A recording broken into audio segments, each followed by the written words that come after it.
A very good morning, students, and welcome to my another class. Chapter number 6, class 12th, Molecular Basis of Inheritance के previous lecture में हमने students semi conservative method for DNA replication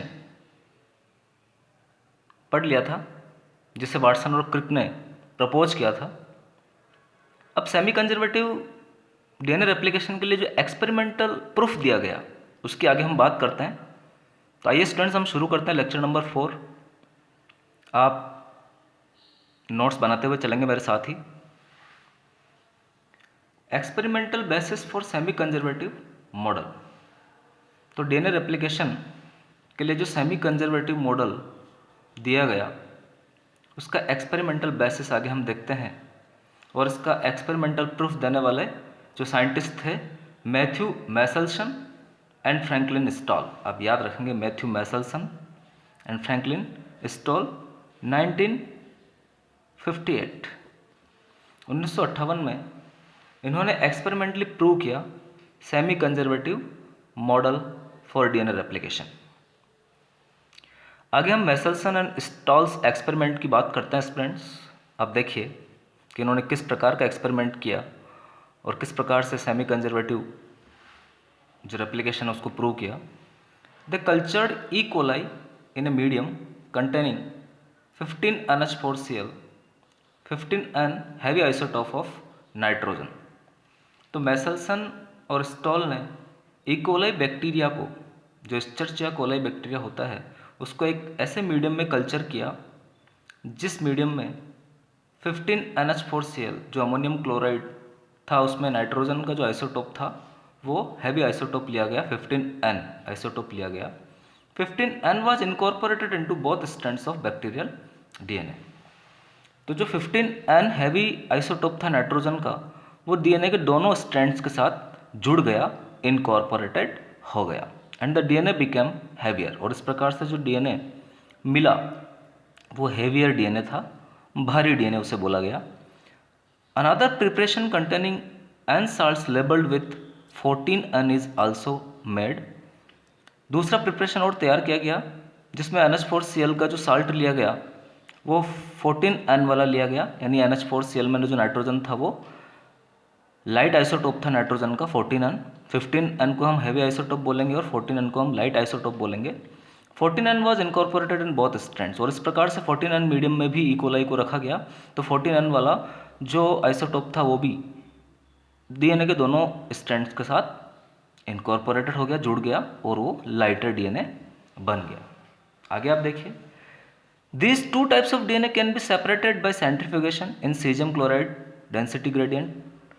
इन दोनों DNA को फिर अलग अलग किया गया सेंट्रीफ्यूगेशन या अपकेंद्रण तकनीकी के द्वारा, और ये centrifugation caesium chloride density gradient तकनीकी के आधार पर किया गया। आप याद रखेंगे, centrifugation in caesium chloride density gradient. They took E coli sales from 15N medium. उन्होंने इकोलाई सेल्स को 15N मीडियम से बाहर निकाला and transfer to 14N medium, और उसे ट्रांसफर कर दिया 14N मीडियम में।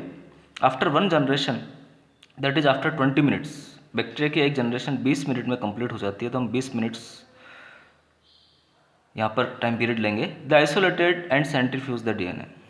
उन्होंने आइसोलेट किया उसको और डीएनए को सेंट्रीफ्यूज किया। इट डेंसिटी वाज इंटरमीडिएट, और देखा कि जो डीएनए की डेंसिटी थी वो इंटरमीडिएट पाई गई, हाइब्रिड पाई गई बिटवीन 15N और 14N डीएनए, यानी उसकी जो डेंसिटी थी वो 15N डीएनए और 14N डीएनए के बीच वाली थी।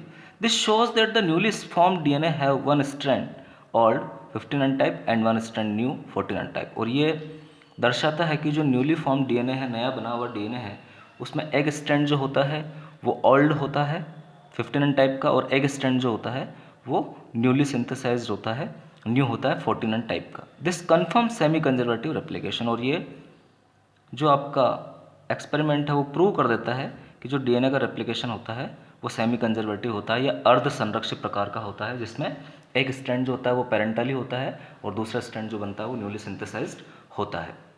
After second generation, that is after 40 minutes, there were equal amounts of hybrid DNA. तो वहाँ पे देखा गया कि जो हाइब्रिड डीएनए की अमाउंट थी वो इक्वल पाई गई।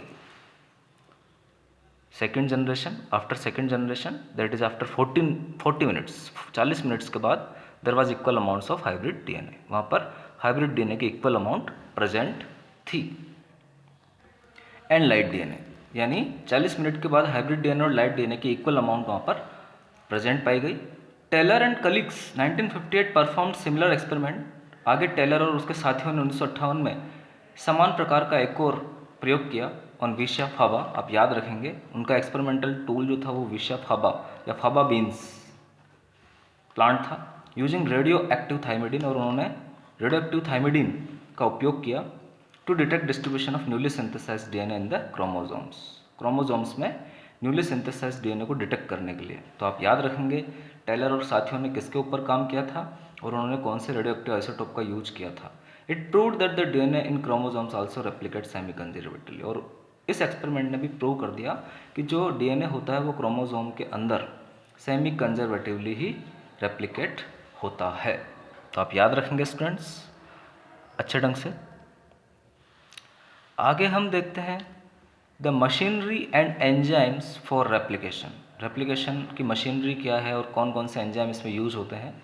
DNA replication starts at A point called origin और आई, हम बोलेंगे इसको। तो डीएनए रेप्लिकेशन एक पॉइंट से, एक बिंदु से स्टार्ट होता है जिसे हम ओरिजिन पॉइंट या ओ आर आई कहेंगे शॉर्ट में, आप याद रखेंगे। Unit of replication with one origin is called replicon.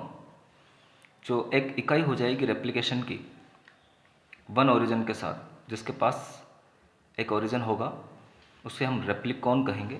During replication the two strands unwind. Replication के दौरान जो डीएनए के दो स्ट्रैंड्स होते हैं वो अनवाइंड होते हैं, खुलते हैं and separate by breaking H bonds, और अलग अलग हो जाते हैं उनके बीच में पाए जाने वाले हाइड्रोजन बॉन्ड्स को तोड़कर, presence of an enzyme helicase. और ये पूरी प्रक्रिया एक एंजाइम की उपस्थिति में होती है। इस एंजाइम को हम हेलिकेज एंजाइम कहते हैं। Unwinding of the DNA molecule at a point forms a Y shaped structure called replication fork. तो जो अनवाइंडिंग होती है डीएनए की एक पॉइंट पर, वो एक वाई शेप्ड का स्ट्रक्चर बनाती है और इस स्ट्रक्चर को हम रेप्लिकेशन फोर्क कहेंगे। आगे हम देखने वाले हैं रेप्लिकेशन फोर्क जो है वो किस प्रकार से बनेगा। The separated strands act as templates for the synthesis of new strand. जो सेपरेटेड स्ट्रैंड्स होते हैं वो पेरेंट या टेम्पलेट स्ट्रैंड का काम करते हैं न्यू स्ट्रैंड्स को बनाने के लिए। DNA replication in the 5 days 3 days direction. जो डीएनए रेप्लिकेशन होता है वो 5 days to 3 days डायरेक्शन होता है। डीऑक्सीराइबो न्यूक्लियोसाइड ट्राइफॉस्फेट्स, जिसके उदाहरण है ATP, DGTP, DCTP और DTTP, एक्ट एज सबस्ट्रेट। ये सभी डीऑक्सीराइबो न्यूक्लियोसाइड ट्राइफॉस्फेट सबस्ट्रेट की तरह काम करेंगे and also provide energy for polymerisation, और बहुलीकरण के लिए या पॉलीमराइजेशन के लिए एनर्जी प्रोवाइड करने का काम करते हैं। तो आप याद रखेंगे यहाँ पर एनर्जी डीऑक्सीराइबो न्यूक्लियोसाइड ट्राइफॉस्फेट से दी जा रही है। Firstly small RNA primer is synthesised in presence of an enzyme primase. सबसे पहले एक छोटा सा आरएनए प्राइमर जो है वो बनता है एक एंजाइम की प्रेजेंस में, और उस एंजाइम का नाम है प्राइमेज। आप याद रखेंगे सबसे पहले प्राइमेज एंजाइम के द्वारा एक आरएनए प्राइमर यहाँ पर बनाया जाएगा। ये आपको रेप्लिकेशन फोर्क का डायग्राम दिख रहा है। आगे हम इसकी आगे बात करने वाले हैं। आगे आप देखिए, in the presence of an enzyme DNA dependent DNA polymerase many nucleotides join with one another to primer strand। तो एक एंजाइम की प्रेजेंस में, जिसे हम डीएनए डिपेंडेंट डीएनए पॉलीमरेज कहेंगे, बहुत सारे न्यूक्लियोटाइड जो है वो एक दूसरे के साथ जुड़ते जाएंगे और प्राइमर के साथ जुड़ जाएंगे। Nucleotide joins with one another to primer, primer के साथ जुड़ते हुए एक दूसरे के साथ जुड़ जाएंगे and form A poly nucleotide chain, और एक पॉली न्यूक्लियोटाइड चेन का यहाँ पर फॉर्मेशन हो जाएगा जिसे हम न्यू स्ट्रैंड बोलेंगे। The DNA polymerase forms one new strand leading strand. जो डीएनए पॉलीमरेज एक नया स्ट्रैंड बनाएगा जिसे हम लीडिंग स्ट्रैंड बोलेंगे इन ए कंटिन्यूस स्ट्रेच, एक कंटिन्यूस स्ट्रेच के रूप में, और ये 5 days to 3 days डायरेक्शन में बनेगा। इसे हम कंटिन्यूस सिंथेसिस कहेंगे, लगातार संश्लेषण बोलेंगे। The other new strand is formed in small stretch. और जो दूसरा नया स्ट्रैंड बनेगा वो छोटे छोटे पैचेज में या स्ट्रेच में बनेगा, छोटे छोटे टुकड़ों में बनेगा। इन्हें हम ओकाजाकी फ्रेगमेंट्स कहेंगे, क्योंकि सबसे पहले ओकाजाकी साइंटिस्ट ने इन फ्रेगमेंट्स के बारे में बताया था। आप याद रखेंगे इन 5 days to 3 days डायरेक्शन, और इनकी डायरेक्शन भी 5 days to 3 days डायरेक्शन होगी। इसे हम डिसकंटिन्यूस सिंथेसिस बोलेंगे। तो डीएनए के रेप्लिकेशन में कंटिन्यूस सिंथेसिस है और डिसकंटिन्यूस सिंथेसिस है, आप दोनों याद रखेंगे। लीडिंग स्ट्रैंड को आप याद रखेंगे और ओकाजाकी फ्रेगमेंट्स या लैगिंग स्ट्रैंड्स को भी आप याद रखेंगे, जैसे हम डिसकंटिन्यूअस सिंथेसिस बोलेंगे। The Okazaki fragments are then joined together to form a new strand, और इस प्रकार से ओकाजाकी फ्रेगमेंट जो है आपस में जुड़ जाएंगे डीएनए लाइगेज एंजाइम के द्वारा और एक नया स्ट्रैंड बनाएंगे। This new strand is called lagging strand. तो आप याद रखेंगे ओकाजाकी फ्रेगमेंट्स के जुड़ने से जो नया स्ट्रैंड बना है उसे हम लैगिंग स्ट्रैंड कहेंगे। तो स्टूडेंट्स आप देख लीजिए रेप्लिकेशन फोर्क यहाँ पर किस प्रकार से बनी है। आपको एक स्टैंड दिख रहा है 5 डेज टू 3 डेज डायरेक्शन में और दूसरा स्टैंड दिख रहा है 3 डेज टू 5 डेज डायरेक्शन में। जो कंटिन्यूस सिंथेसिस है वो 5 डेज टू 3 डेज डायरेक्शन में आपको दिखाई दे रहा है। ये 5 डेज डायरेक्शन हो जाएगी, इधर 3 डेज डायरेक्शन हो जाएगी। और जो डिसकंटिन्यूस सिंथेसिस है आपको टुकड़ों में दिखाई दे रहा है, इन्हें हम ओकाजाकी फ्रेगमेंट्स कहेंगे। और यहाँ पे आपको न्यूली सिंथेसाइज्ड जो स्ट्रैंड्स है वो नज़र आ रहे हैं। तो आप याद रखेंगे जो कंटिन्यूस सिंथेसिस है वो लीडिंग स्ट्रैंड को दिखाएगा, जो डिसकंटिन्यूस सिंथेसिस है वो लैगिंग स्ट्रैंड को दिखाएगा, ओकाजाकी फ्रेगमेंट्स को दिखाएगा। और ये जो वाई आकार का डायग्राम आपको नज़र आ रहा है इसे हम रेप्लिकेशन फोर्क के नाम से जानते हैं। तो आप बहुत अच्छे ढंग से डायग्राम बनाने की कोशिश करेंगे। आगे आप देखिए, if A wrong base is introduce in the new strand, यदि न्यू स्ट्रैंड में कोई रॉन्ग बेस जो है वो आ जाता है तो DNA polymerase can do proof reading. तो डीएनए पॉलीमरेज के पास प्रूफ रीडिंग की ताकत भी यहाँ पर पाई जाती है। वो प्रूफ रीड करके बता देता है कि जो रॉन्ग बेस आया है वो गलत है, वो उसको वहाँ से हटा देगा। तो रेप्लिकेशन में नाम मात्र की अशुद्धि भी नहीं पाई जाएगी, एरर नहीं आएगी। तो आप याद रखेंगे डीएनए पॉलीमरेज के पास यहाँ पर प्रूफ रीडिंग की कैपेसिटी भी पाई जाती है, जो कि रॉन्ग बेस को आइडेंटिफाई करने का काम करेगी। E coli completes replication within 38 minutes. Escherichia coli bacteria की हम बात करें तो ये रेप्लिकेशन को 38 मिनट्स में कंप्लीट कर देता है। दैट इज़ 2000 बेस पेयर पर सेकेंड, यानी 2000 बेस पेयर ये पर सेकेंड रेप्लिकेट करने की ताकत रखता है। तो आप याद रखेंगे in eukaryotes the replications of DNA takes place at S phase. Eukaryotes के अंदर रेप्लिकेशन जो होता है डीएनए का वो सेल साइकिल की एस फेज के दौरान होता है। आप 11th क्लास में भी पढ़ चुके हैं स्टूडेंट्स, आप याद रखेंगे, फिर से रिकॉल कीजिए। Failure in cell division after DNA replication, DNA replication के बाद अगर सेल डिवीजन फेल हो जाता है तो इसके परिणाम स्वरूप पॉलीप्लॉइडी की अवस्था पैदा हो जाती है, जो हम पिछले लेसन में भी पढ़ चुके हैं, यूप्लॉइडी और पॉलीप्लॉइडी, जिसके द्वारा क्रोमोजोम्स के नंबर जो है वो काफ़ी बढ़ जाएंगे। तो आप याद रखेंगे पॉलीप्लॉइडी की कंडीशन किस प्रकार से डेवलप होगी और क्यों डेवलप होगी।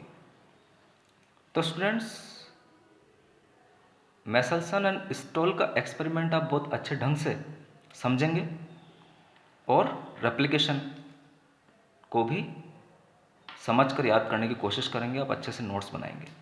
मेसल्सन और स्टॉल एक्सपेरिमेंट का डायग्राम भी अपन देख लेते हैं। तो स्टूडेंट्स ये मेसल्सन एंड स्टॉल्स एक्सपेरिमेंट का डायग्राम है। आप देखिए यहाँ पर आपको 15N डीएनए हेवियर डीएनए दिखाई दे रहा है। जब हमने ई कोलाई को सबसे पहले 15N NH4Cl मीडियम में ट्रांसफ़र किया था तो डीएनए जो था वो हैवी डीएनए बन गया था। 20 मिनट्स के बाद हमें फर्स्ट जनरेशन मिली और फर्स्ट जनरेशन में हमारे पास जो डीएनए आए वो हाइब्रिड डीएनए थे, जिसमें 15N डीएनए एक पार्ट था और 14N डीएनए का एक पार्ट था। तो आप याद रखेंगे कि किस प्रकार से जनरेशन 1 में हमारे पास डीएनए मिला या हाइब्रिड डीएनए हमें मिला।